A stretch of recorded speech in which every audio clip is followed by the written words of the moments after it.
Welcome to the Local Improvement Scheme Whistle Stop Tour of Nottinghamshire, which we hope will give you a flavour of the diverse range of projects undertaken by the team, and hopefully you will see firsthand the lasting legacy for the towns, villages and communities where projects have been completed. We start our tour of the county in Bassetlaw at the unique and award-winning North Leverton Windmill. Built in 1813 by a group of local farmers, this is the only windmill in the UK that has never stopped milling and will celebrate its 200th birthday next year. The windmill is currently undergoing repairs to the rotting sails and will open again to the public in June. The Local Improvement Scheme has funded an interpretation board at the entrance of the site detailing the history of the windmill and how it works, as well as internal signage on 2 levels. The mill enjoys visits from schools, young farmers groups, ramblers and scouts to view what is surely one of Nottinghamshire's most impressive buildings. James Barlow, chairman of the North Leverton Windmill Trust and the resident miller, has welcomed tourists from as far afield as North America, China and New Zealand to take pictures of a truly unique structure. The mill's always provided as a sort of focal point for the village and for the community of the village. We come and we have carol services here, we have open days, the local school come and they do a dancing session in the mill yard. All sorts of things that you wouldn't really associate the mill with are used by the villagers. The funding this year is, first of all, we had to do a lot of repairs, and then the Local Improvement Scheme came in with the interpretation board so that when visitors arrive here they can actually see what the mill does. They'll also put a display outside so that visitors can visit here while we're closed and still have an understanding of what the mill was built for. We move now to the Claylands allotment site on the Dukeries Industrial Estate. The allotments had fallen into disrepair after many years of neglect and had become something of an eyesore. Martin Hadfield, chairman of the Gardeners Society, decided to take action and get the site back to its former glory. With the help of many volunteers and many hours of hard work, the transformation has been remarkable. A once derelict area is now fertile and producing bumper crops. As well as getting the allotments up and running, the Local Improvement Scheme funding created a wildlife area, extended the car park and installed a composting toilet. Local school children and disabled groups will use the site, and the school children will use vegetables grown at the site for their school dinners. The Claylands allotment project has been a real community effort, with the young and old now enjoying the fruits of their labour. We had as a committee an idea what we wanted to do in terms of taking 2 derelict allotment plots and turn them into a proper garden that give access for people who might have learning difficulties or physical difficulties, particularly school children or similar organisations. And I would say that without the support of the County Council and without the support of our County Councillor Sybil Fielding and our Projects Officer Jill Greaveson, it wouldn't have happened. We now move on to Ashfield and the old manor house at Kirkby Hardwick. This year, the Local Improvement Scheme funded a number of archaeological digs at the house, carried out by the Kirkby and District Archaeology Group and the county's community archaeologists. The old manor house has history dating back to the 13th century, with notable house guests Cardinal Wolsey and Charles I. Many local residents who also lived in the manor house during the 30s and 40s took part in the digs and were fascinated by the artefacts that were found. Among the artefacts that were discovered were a 17th century clay pipe and a Tudor earthenware toilet cistern. The county's archaeologists have also visited local schools to talk about the history of the old manor house and recall tales of its many ghostly residents. Well, now they've found the floor of the building. And they found like a well.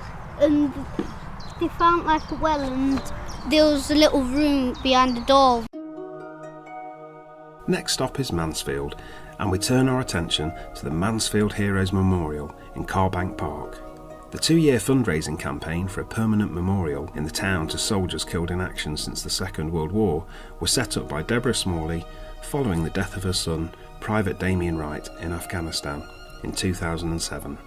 The Local Improvement Scheme donated £30,000 to the fund, and the people of Mansfield raised a further £40,000 to help make the dream of a memorial a reality. The memorial, which includes 3 black granite teardrops, each one representing one of the armed forces, was officially opened last June with family and friends of the dead servicemen in attendance. The memorial also commemorates another 6 soldiers who died while serving their country in Korea, the Falklands, Northern Ireland, Iraq and Afghanistan. It was going to be just maybe a one-off event to put a plaque up in Mansfield, and then it escalated to something a bit bigger, and then it got bigger and bigger, and we did a walk from Crouch to Mansfield to raise funds. Then Notts County Council very, very kindly gave us a grant to help to build it, which shows just how much support all our soldiers and service personnel get while they're touring abroad. One of the county's most interesting museums is the Mansfield Fire Museum, which collects and preserves fire service memorabilia from Nottinghamshire and from across the world. Among the exhibits on display are helmets from the First and Second World War, baby and adult gas masks, a replica incendiary bomb and fire service uniforms. In 1989, the museum became custodians of the Merryweather Collection, a collection of fire service artefacts and paintings owned by the country's biggest manufacturers of fire engines and fire equipment during the First and Second World Wars. Such a priceless collection needs regular refurbishment, and the local improvement scheme recently helped to restore 4 oil paintings. The museum is a wonderful place for a day out and is one of Nottinghamshire's hidden gems on the tourist trail. And one of the pictures that's there that we got cleaned and refurbished with the LIS grant, of course, is Captain Compton Merryweather. In Mansfield Woodhouse, the whole community has been working hard creating a 3-metre square glass mosaic which reflects the industrial heritage and life of the area. The mosaic, which is made up of different coloured glass, features a miner's lamp, wildlife, the local church, St Edmund's School Shield and the 4 Seasons. As well as the local school children and the Friends of Yeoman Hill Park, the parishioners from St Edmund's Church also got their sleeves rolled up and helped put the mosaic together. A time capsule was also put together by the local community with items from the school, church, youth groups and the Heritage Society being buried for future generations, and issues of County News and the Mansfield Warbler were also included. The local church was involved, other local groups such as Friends of Yeoman Hill Park and Nottinghamshire County Council were involved. 2 of our local councillors, Councillor Paris Imbiridis and Councillor Joyce Bosniak, supported the idea and were involved throughout the scheme. Great big thank you to Nottinghamshire County Council, a massive thank you to our 2 councillors mentioned. It's really, really important that we all work together, and to have had so many people be part of our project and to make it happen is wonderful. Moving on, we next take a look at the work being carried out at the Eaton Avenue Growers Association in Newark. The group was set up 3 years ago and has seen its membership grow rapidly, with users seeing it as a social lifeline and an activity that helps them forget about their everyday worries and concerns. The association helps people with mental health issues, the long-term unemployed and children with additional needs, giving their life a sense of worth whilst carrying out a very worthwhile activity. The local improvement scheme has helped by providing a polytunnel, fruit cages and perimeter security fencing. The group are hoping the extra funding will help them extend their growing season and grow a wider range of crops. In the long run, it is hoped that the fruit and vegetables and flowers grown on the allotments and sold to local restaurants, florists and residents will help the group become self-sufficient and sustainable.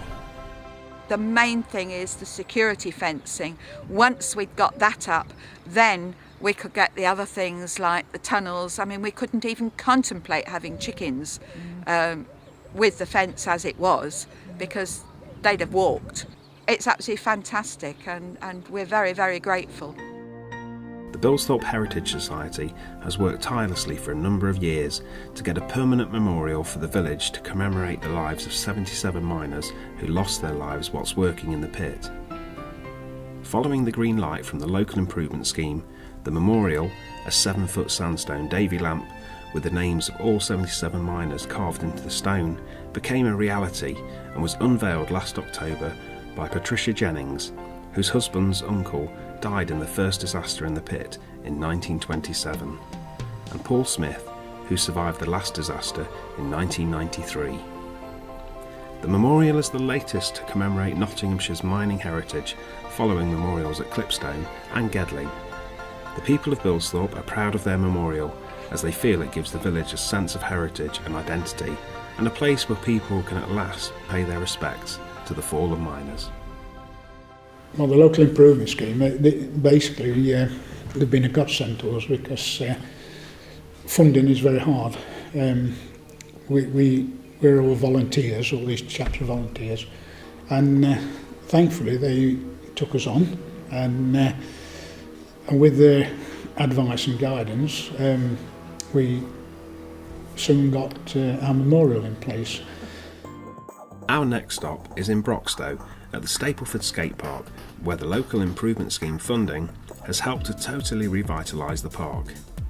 Situated on Hickings Lane, the park caters for more than 60 children from the Stapleford and surrounding villages of Beeston, Towton and Chilwell.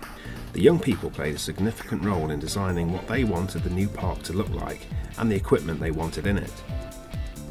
The project has also seen floodlights, fencing and CCTV installed to keep the young people safe during nighttime activities. The new equipment, that includes jump boxes, quarter pipes, volcanoes and grind rails, will give the young people who use the park many hours of fun. The LIS officers working on this project have spoken about the teenagers' positive and constructive attitude throughout. They have taken ownership and will be on the lookout for anyone trying to vandalise or damage their park.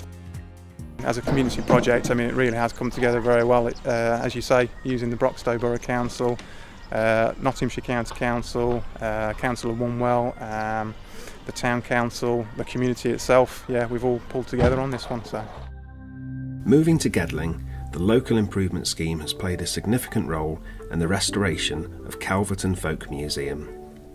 Urgent repair work was needed on the roof, which was rotting in a number of areas, as well as internal electrical and plastering repairs. The museum was opened in 1974 and is home to the Calverton Preservation and History Society.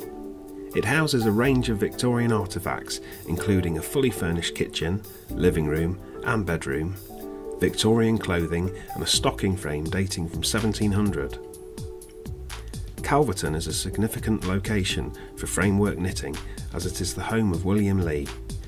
During the refurbishment, a pupil from St Wilfrid's Primary School helped remove the artefacts into storage. Their teacher, April Wood, is the granddaughter of the museum's founder, Eileen Cupit, who passed away in 2009. The museum attracts visitors from all over the country, as well as tourists from Australia, Japan and North and South America. Well, the local improvement scheme has funded obviously the building repairs, the roof, etc. And some of the interior, there's the emergency lighting and smoke alarms. I'd like to thank the local improvement scheme and Mark Spencer, the MP, for sponsoring the scheme. Without that scheme, the building wouldn't stay watertight, and we would never have been able to afford to have it done. Moving on to Newstead, the local improvement scheme has installed a new play park, a much needed facility in the village. For years, children under 6 have had nowhere to play. A patio area at the back of the Miners' Welfare Building was identified as an ideal spot to install play equipment. To make it safe to use, a new safety surface was laid and fencing erected. New picnic benches were also installed. The play park is all-inclusive and has equipment designed for disabled children. The park has become a real hit with the local mother and toddlers group and children from the Sure Start Centre. There's something for mums to do with the children, and hopefully that's going to be it, and that's the whole idea. Our final stop on our county tour of local improvement scheme projects is in Rushcliffe, where we visit the recently opened Labyrinth at Rushcliffe Country Park. The Friends group at the park put many hours of hard work into the preparation and design of the 22 metre wide 7-circuit labyrinth, which was requested by visitors. Rushcliffe Country Park is one of the most popular places in the county for family days out, and the new attraction will hopefully add to the already impressive 250,000 visitors every year. Schools and nurseries, scouts and guides, and a number of other organisations have expressed an interest in using the labyrinth for a whole range of activities, including games, celebrations, meditation and meetings. More than 150 metres of pathway have been laid to allow easy access for wheelchairs, and 22 trees have been planted to provide shelter and seclusion for users. So we applied to the LIS funding for Nottinghamshire County Council. It was a fairly straightforward application. We discussed it with our local councillor, and they very kindly granted us the remainder of the funding to bring the whole project to fruition. We move on to Flintham, where we meet Sue Clayton, who runs the Flintham Museum. The museum gives a fascinating insight into village life over the years, and Sue is regularly called upon to give guided tours of the village, pointing out such landmarks as the rare mud dovecote situated in the private back garden. Sue also volunteers in the Flintham Community Shop. The local improvement scheme funded a reprint of the museum flyer and the village trail map, as well as installation of some information boards into the village phone box, and the design and installation of an interpretation panel for the dovecote. Working in conjunction with English Heritage, the local improvement scheme also funded renovation work at the dovecote, which will see a roof put in place which will protect it for many years to come. We'd like to thank our county councillor, Mrs Cutts, who has backed what we were doing, and of course to the county council. It's a really good scheme, and I hope it continues and that more independent and small groups are able to benefit from it.